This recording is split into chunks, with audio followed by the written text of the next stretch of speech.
Seigneur Jésus, nous voulons te dire merci parce que ta parole nous dit, si l'Éternel ne bâtit, celui qui bâtit, bâtit en vain. Ce matin, c'est un privilège pour moi de pouvoir te louer, pour moi de pouvoir t'honorer, te glorifier, parce que tu m'as gardé toute la nuit. Seigneur, je te bénis parce que beaucoup auraient souhaité avoir cette journée, mais peut-être n'ont pas pu l'avoir. Ce n'est pas que je vaux plus que ces gens, ces personnes, mais c'est à cause de ta grâce. Voilà pourquoi je te bénis, je te loue. Sois exalté. Je te recommande cette journée. La Bible dit, tu as créé toutes choses pour un but. Seigneur, cette journée, tu me l'as donnée, c'est pour une cause, pour une raison bien spécifique. Voilà pourquoi je bénis cette journée que tu me donnes. Je la sanctifie. Je prie pour qu'elle soit une journée pleine de surprises agréables. Qu'elle soit une journée remplie. Je déclare que c'est une journée mise à part, une journée de rencontres exceptionnelles avec toi. Sois béni, Éternel. Tu ne cesses de nous étonner. Tu m'étonneras encore cette journée. Je dépends de toi. Merci parce que tu es celui qui a pourvu au temps d'Élie. Tu lui as dit, va auprès de ce torrent d'eau. Tu boiras de cette eau. Quand l'eau, au moment où il était là, le corbeau venait midi soir pour subvenir à ses besoins. Après, tu l'envoyas auprès de la femme, la veuve de Sarepta. Tu es celui qui pourvoit à tes enfants. Ce matin, je déclare que tu pourvoiras à tous mes besoins. Tu pourvoiras aux besoins de tous ceux qui me suivent, qui m'écoutent à ce moment. Tu pourvoiras aux besoins de tous ceux qui t'invoquent jour et nuit. La Bible dit, tarderas-tu de faire justice à tes élus qui t'invoquent jour et nuit. Sois béni, Seigneur. Voilà pourquoi je suis dans l'allégresse à cause de cette journée, parce que c'est une journée miracle, une journée mise à part, une journée de grandes réalisations avec toi.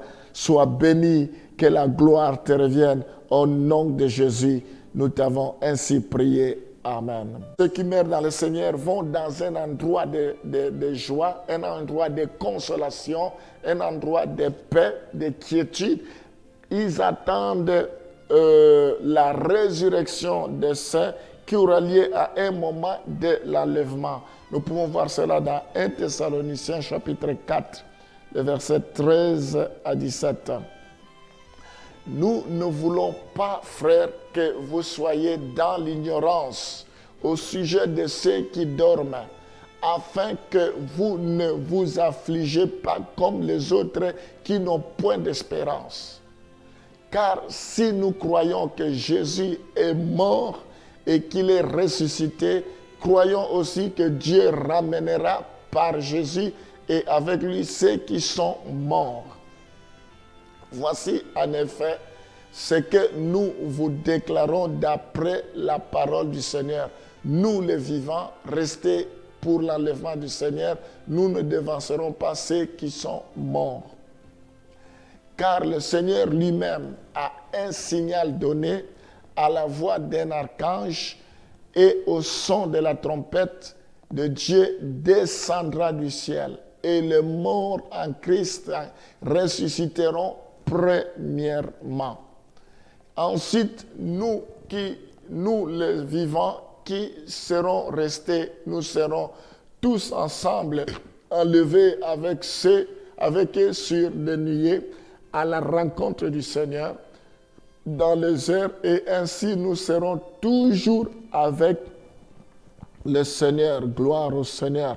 Nous voyons dans ce passage que ceux qui meurent dans le Seigneur, ils attendent la résurrection des saints qui aura lieu au moment de l'enlèvement. La Bible dit, heureux ceux qui meurent dans le Seigneur, ils ressusciteront premièrement. Nous devons savoir que nous ressusciterons après notre mort. Il faut que notre conception de la mort puisse changer.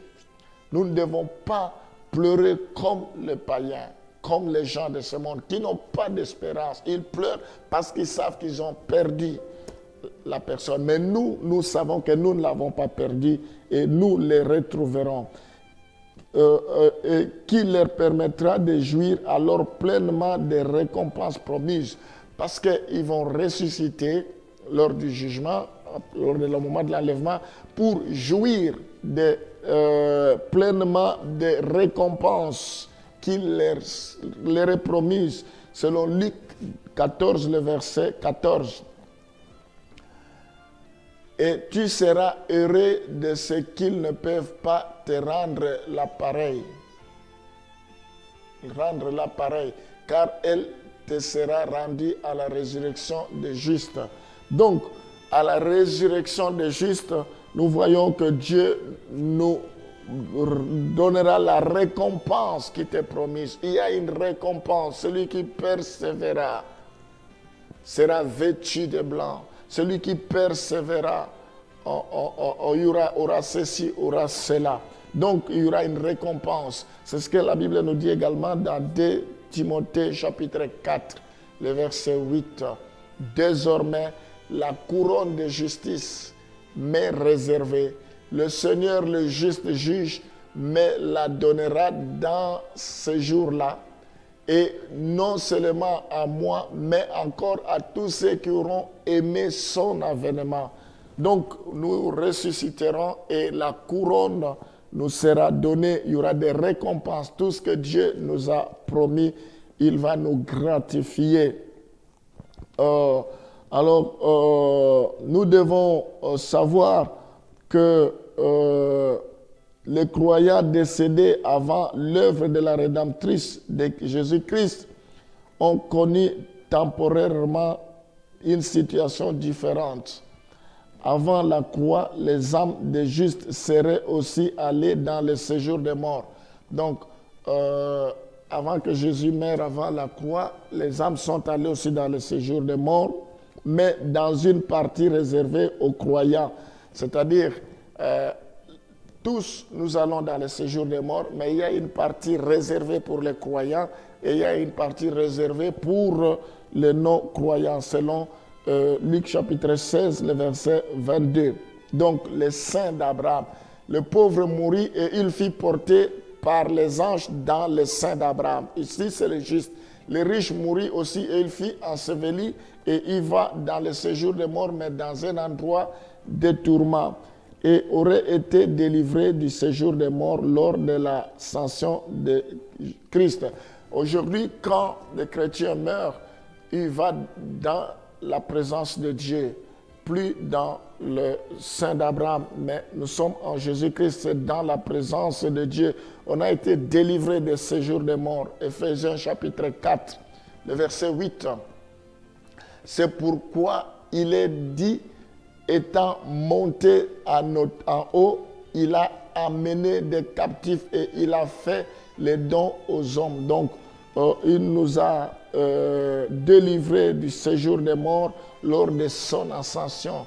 Nous sommes assis à la droite du Père. Nous allons prier pour que nous puissions persévérer, pour que l'ennemi ne puisse pas nous détourner de ce chemin. La Bible dit le voleur ne vient que pour voler, pour égorger, pour détruire. Ta parole nous dit, le diable rôde comme un lion rugissant, cherchant qui il dévorera. Je prie pour que tu protèges tes enfants. Je prie, Seigneur, pour que tes enfants ne puissent pas se détourner de ta voix, de tes voix, Seigneur. Protège-les, qu'ils persévèrent. Je bénis chacun de tes enfants, qu'ils aient le plaisir de te servir, qu'ils soient soumis, obéissants, qu'ils mènent une vie de sanctification, une vie de consécration, qu'ils puissent chercher d'abord les royaumes des cieux. Oh Seigneur, je prie pour que tes enfants puissent s'affectionner aux choses d'en haut. Je prie pour que ce monde ne puisse pas nous distraire. La Bible dit, celui qui aime le monde devient ennemi de Dieu. Que tes enfants, Seigneur, puissent haïr le monde. Tu as dit, vous êtes dans ce monde, mais vous n'êtes pas de ce monde. Protège tes enfants, Seigneur. Oh Père, la Bible dit, nous sommes la lumière du monde, nous sommes le sel de la terre. Si le sel perd sa saveur, il reste qu'à être foulé aux pieds. On ne met pas la lampe sous le boisseau, mais on le place sur le chandelier pour que ceux qui entrent dans la maison soient éclairés. Seigneur, nous voulons éclairer le monde. Nous voulons être réellement la lumière du monde. Nous voulons jouer notre rôle du sel de la terre. Que nous donnions le goût, Seigneur, là où c'est fade. Je prie pour que nous soyons des instruments efficaces entre tes mains. Je prie pour qu'au cours de la journée, que toutes les personnes que tu placeras sur notre chemin, que nous puissions leur parler de ta part. Rencontre-nous avec ceux que tu as déjà prédestinés, ceux que tu aimerais sauver. Donne-nous des paroles lorsque nous nous présenterons devant eux, que nous ouvrons notre bouche, que tout ce que nous dirons puisse les toucher, les convaincre, les interpeller à pouvoir donner leur vie à toi. Je bénis chacun de tes enfants. Nous avons fait un bon choix de te suivre. Que rien ne nous sépare de ton amour. Oh Seigneur, que nous puissions te placer en première position, en première place. Je prie pour nos enfants qui ne te connaissent pas, pour qu'ils puissent te connaître, que nos époux puissent te connaître, nos épouses. Seigneur, que les membres de nos familles puissent te connaître, que nous puissions te servir ensemble, comme Jésus a dit, moi et ma maison, nous servirons l'Éternel. Nous n'avons qu'un pouvoir de faire convertir quelqu'un, c'est toi qui le fais, Seigneur. Oh Père, nous voulons que ce jour-là, nous ne puissions pas rater la vie éternelle, que ce jour-là plutôt, que nous puissions pas passer à côté de l'essentiel. Oh Seigneur, protège-nous pendant que nous sommes sur cette terre des hommes, que rien ne vienne nous distraire. Oh, sois béni. Merci pour la pensée de l'éternité. Merci pour la vie éternelle que tu nous as donnée en ton Fils Jésus-Christ. Au nom de Jésus, nous t'avons ainsi prié. Amen.